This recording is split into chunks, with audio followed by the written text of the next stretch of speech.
గత ప్రభుత్వం ఏ రోజు ప్రజా సమస్యలు పట్టించుకున్న పాపాన పోలేదు అని, రేషన్ కార్డులు గతంలో ఇచ్చి ఉంటే ఇప్పుడు ఈ పరిస్థితి వచ్చేది కాదని నల్గొండ జిల్లా చిట్యాల మున్సిపాలిటీ 5వ వార్డులో ప్రజాపాలన వార్డు సభలో పాల్గొన్న ప్రజాపాలన వార్డు గ్రామ సభలో అర్హులైన ప్రతి ఒక్కరిని నేరుగా లబ్ధిదారుల్ని ఎంపిక చేస్తామని నకరేకల్ ఎమ్మెల్యే వేముల వీరేశం అన్నారు. కొద్దిమంది అపోహలు సృష్టించి ప్రజల్ని ఇబ్బందులకు గురి చేస్తున్నారని, రేషన్ కార్డులు, ఇందిరమ్మ ఇళ్లను దరఖాస్తులు చేసుకోవచ్చని, ఇది నిరంతర ప్రక్రియ అని నల్గొండ జిల్లా కలెక్టర్ త్రిపాఠి ప్రజలకు సూచించారు. అర్హులైన ప్రతి ఒక్కరికి ప్రభుత్వ పథకాలు అమలు చేస్తామని వారు హామీ ఇచ్చారు.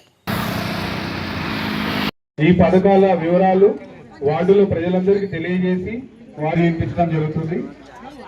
ప్రజాపాలన నెరవేర్చే ప్రక్రియలో భాగంగా మన ప్రభుత్వం ఈ గుర్తించి అర్హులైన నిరుపేదలందరికీ కొత్త రేషన్ కార్డుల పంపిణీకి ఏర్పాటు చేస్తున్నాము. కార్యక్రమంలో భాగంగా చిట్యాల 5వ వార్డులో గ్రామసభ కార్యక్రమంలో నేను, జిల్లా కలెక్టర్ గారు, గౌరవ మున్సిపల్ చైర్పర్సన్ గారు, ఈ వార్డు కౌన్సిలర్ గారు, మిగతా కౌన్సిలర్లు అందరం పాల్గొనడం జరిగింది. దాదాపు చిట్యాల టౌన్లో 1900 పైచిలకు ఇందిరమ్మ ఇండ్లకు దరఖాస్తులు రావటం జరిగింది. అవి గౌరవ అధికారులు పరిశీలన చేస్తూ ఉంటారు. రేషన్ కార్డులకు కూడా దరఖాస్తులు రావటం జరిగింది. అవి కూడా పరిశీలిస్తూ ఉంటారు. ఇక్కడ మా మున్సిపల్ చైర్మన్ పర్సన్ గారు, ఈ కౌన్సిలర్ గారు, మిగతా కౌన్సిలర్ ఆధ్వర్యంలో సిపిఎం పార్టీకి సంబంధించి, అట్లాగే మాజీ సర్పంచులు, బీఆర్ఎస్ పార్టీ సంబంధించినటువంటి వాళ్ళు కూడా పాల్గొని, ఇక్కడ స్థలం ఉంది, ఇల్లు లేని పేదవాళ్ళని అక్కడ అడ్జస్ట్ చేయొచ్చు అనేటువంటి ఒక సూచనలు ఇచ్చారు.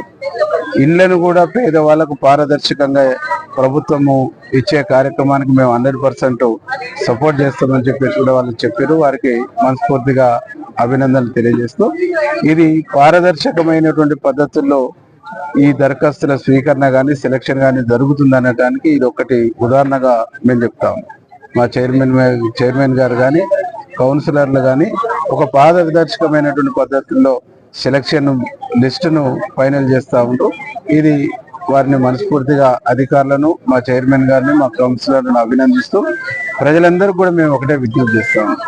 దాదాపు 3500 ఇందిరమ్మ ఇండ్లు మన నియోజకవర్గానికి శాంక్షన్ అయినాయి. గతంలో ప్రారంభమైనటువంటి డబుల్ బెడ్రూమ్ ఇండ్లు ఒక 700 ఉన్నాయి. ప్రభుత్వము, ఈ జిల్లా మంత్రి వెంకరెడ్డి అన్న గారి సహకారంతో ఇంకొక 700-800 ఇండ్లు అదనంగా తీసుకొచ్చి 5000 ఇండ్లను ఈ సంవత్సరానికి ప్రజలకు అందిస్తాం. వచ్చే సంవత్సరం మరొక 5000 ఇండ్లను అందిస్తాం. మళ్ళీ వచ్చే సంవత్సరం మరొక 5000 ఇండ్లను అందిస్తాం. మొత్తంగా ఈ ప్రభుత్వ పీరియడ్లో ఇల్లు లేని ప్రతి పేదవాడికి ఇల్లు ఇచ్చేటువంటి బాధ్యత మాది. ఇలాంటి అపోహలు, అనుమానాలు నమ్మొద్దని చెప్పేసి మేము విజ్ఞప్తి చేస్తాం.